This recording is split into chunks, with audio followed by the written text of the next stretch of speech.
Tahu nggak, itu kuntilanak katanya mainin stang motor gini-gini sambil kepalanya gini-gini. Kayak kesenangan gitu. Yang masih suka masukin motor ke dalam rumah harus hati-hati ya. Takutnya sama kayak yang dialami oleh Marissa. Ada kuntilanak yang ikut masuk. Yang suka cerita horor sini kumpul, yang penakut mendingan skip aja.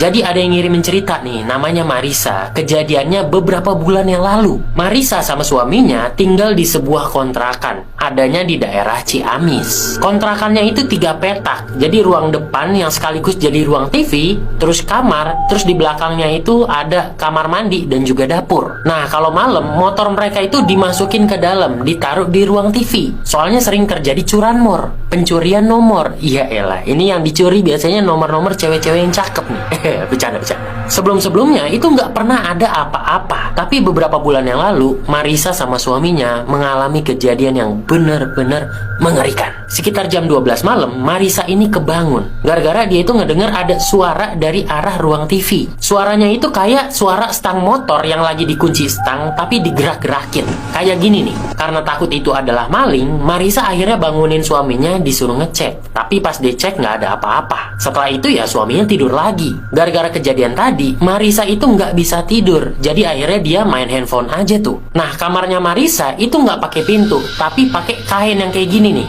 Dan kainnya juga nggak terlalu tebel. Jadi kalau ada orang yang lewat, itu masih kelihatan samar-samar. Nah, ketika si Marissa ini lagi main handphone, tiba-tiba dia itu bener-bener ketakutan.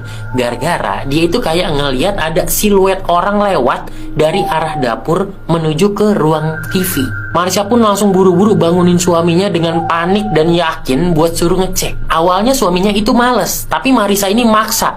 Dan dia benar-benar yakin kalau tadi tuh ada orang lewat. Marissa juga bilang ke suaminya, udah deh, ayo kita ngecek berdua. Udah tuh, mereka sama-sama bangun, terus keluar kamar, ngecek tuh, ngintip ke arah ruang TV. Dan begitu mereka lihat, ada kuntilanak yang lagi duduk di motor mereka. Oh ya, sebelum lanjut, gue mau ngasih pemberitahuan dulu. Channel YouTube gue itu kena hack dan nggak bisa balik lagi. Jadinya dalam waktu dekat gue bakal bikin channel YouTube baru lagi. Gue minta tolong ya buat kalian yang suka dengerin cerita horor dan juga misteri. Nanti kalau channelnya udah ada, tolong di subscribe dan ditonton. Nanti kalau udah ada channelnya, gue kasih tahu nama channelnya yang baru ya. Oke? Mantap, ayo kita lanjut cerita lagi. Tahu nggak, itu kuntilanak katanya mainin stang motor gini-gini sambil kepalanya gini-gini. Kayak kesenangan gitu. Ngeliat itu karena ketakutan, Marissa langsung balik lagi ke kamar, tapi suaminya enggak. Suaminya itu malah langsung teriak pakai bahasa Sunda. Tapi artinya kayak gini nih, woi keluar lo, ini rumah gua. Terus kata suaminya, itu kuntilanak langsung diem, nengok ke arah dia. Nah tapi suaminya ini cuma bisa ngeliat mata kanannya doang.